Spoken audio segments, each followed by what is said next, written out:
Hey, Hallman community, welcome to another edition of Hallman Storytime. Tonight I am going to read this book called Wabi Sabi by Mark Reibstein, and the art is by Ed Young. I found this book in our library and it looked very interesting, and I really enjoyed the way it's formatted because look at how it opens and how the story is written. It's vertical instead of horizontal. Super awesome. All right, enjoy the story. Wabi Sabi.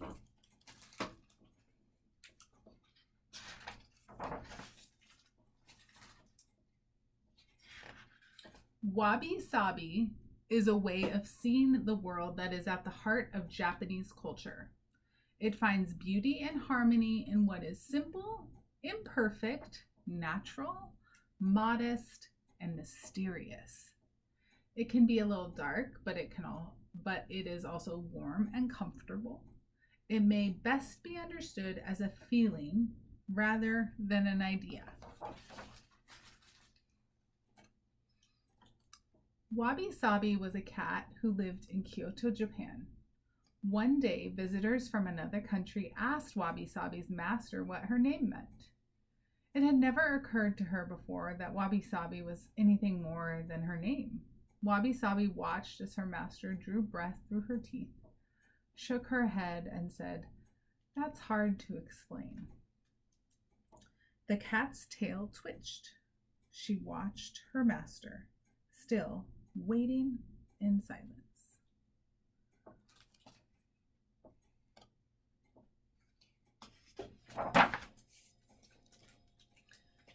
Curious now, Wabi Sabi wondered if her friend Snowball could explain the meaning of her name to her. Snowball, who had been napping, stretched, yawned, and sighed. "That's hard to explain," she blinked.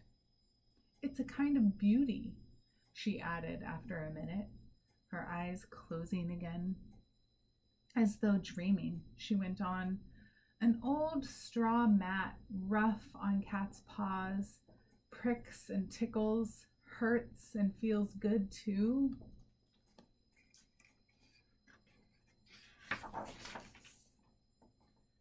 Then Snowball went back to sleep. Wabi Sabi wasn't sure she understood, but she didn't want to bother Snowball anymore. So she asked Rascal, the dog, if he knew about Wabi Sabi. Rascal was smart, but kind of mean. "That's too hard to explain to someone like you," he snapped. Then, almost to himself, he said, "Poor Wabi Sabi, as simple as a brown leaf, so ordinary." "Now I'm even more confused," sighed Wabi Sabi. "Am I beautiful or ordinary? Can anyone explain Wabi Sabi to me?" she cried. A bird flying by thought the question was for her. "That's hard to explain," she said to Wabi Sabi. "But there is someone who can help you. His name is Kosho, and he lives on Mount Hai to the east. A wise old monkey living among the pine trees knows Wabi Sabi."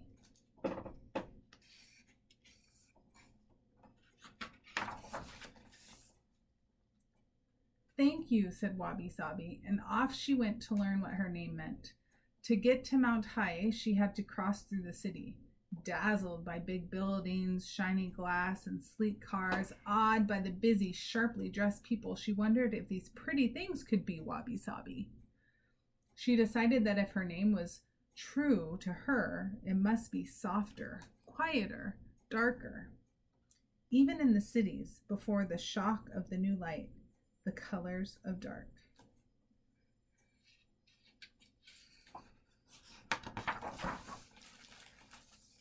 A short time after Wabi Sabi entered the woods, she arrived at the foot of Mount Hai.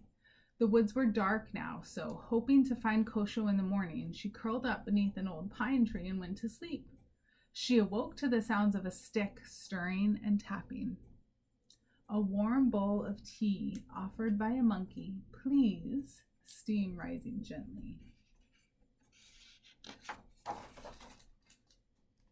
Very glad to have the tea and company. She said, "Thank you. My name is Wabi Sabi." "That's wonderful," the monkey replied. Encouraged, she asked, "Do you know what that means?" "Well, that's," he began. "I know, hard to explain," she said, but he went on. "The pale moon resting on foggy water. Hear that? Splash! A frog's jumped in."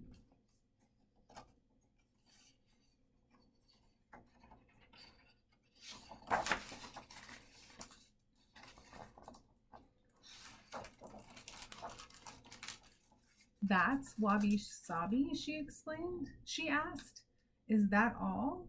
"I don't know if I can." "It's more," said the monkey. "Listen, watch, feel." He said no more, so she watched him make tea. He moved slowly but gracefully as if he were dancing, and he handled his things as if they were gold, although they were wooden or clay.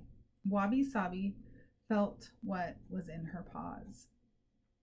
A warm, heavy bowl, comfortable as an old friend, not fine, smooth china.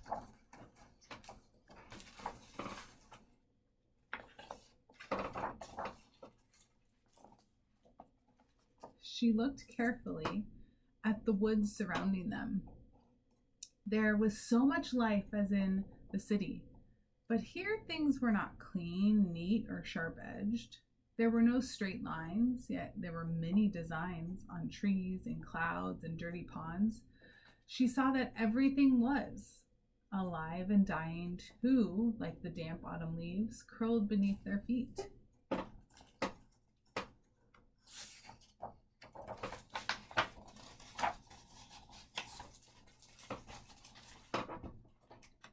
"Simple things are beautiful," she heard the monkey say as he poured more tea for her, looking down at the tea in her bowl.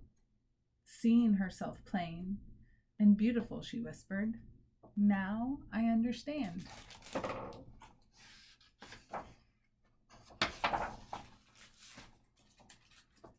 After some time, Wabi Sabi thanked her new friend and started back for home. Because she did not hurry, she found a place called Ginkakuji, the Silver Temple. There was nothing silver there, but she found the place to be very beautiful in a Wabi Sabi kind of way. Although the buildings and gardens were shaped by humans, they were neither fancy nor grand. Moved by the natural simplicity of the place, Wabi Sabi composed 3 short poems about what she saw.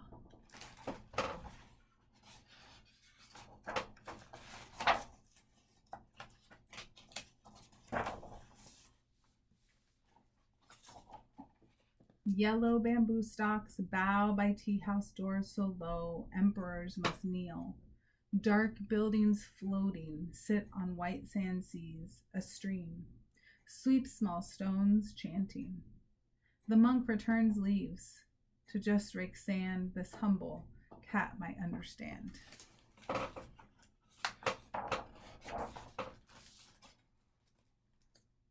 Tired but glad, Wabi Sabi returned at last to her house. She curled up on the straw mat in the kitchen, enjoying the warmth there. She could smell the wind in her fur and feel her long journey's steps deep in her bones. The sun's last rays stretch, a silver brushstroke shivers on warm clouded glass. "Now I think I know what to call this feeling," she said to herself. What do you think she's gonna call it? "Wabi Sabi," she cried.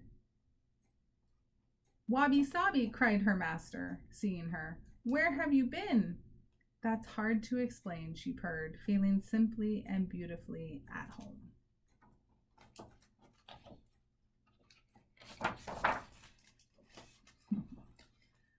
The history of Wabi Sabi. Wabi Sabi's origins are in the ancient Chinese ways of understanding and living, known as Taoism and Zen Buddhism. But Wabi Sabi began to shape Japanese culture when the Zen priest Murata Shuko of Nara changed the tea ceremony. He discarded the fancy gold, jade, and porcelain of the popular Chinese tea service and introduced simple, rough wooden and clay instruments. About 100 years later, the famous tea master Sen no Riku of Kyoto brought Wabi Sabi into the homes of the powerful. He constructed a tea house with a door so low that even the emperor would have to bow in order to enter, reminding everyone of the importance of humility before tradition, mystery, and spirit. What a cool story. And those short little verses in there were haikus, a form of Japanese poetry. I hope you all enjoyed this story. I sure did. This was wonderful. And this is a Japanese term, this idea of wabi sabi that this little cat helped us discover just a little bit about. Do you have any phrases like wabi sabi in the language that maybe you speak with your families that convey like an idea or a feeling instead of just meaning an object or an action? I'd love to hear about them. Have a great week, Hallman Huskies, and we'll see you next time for our next edition of Hallman Storytime. Bye!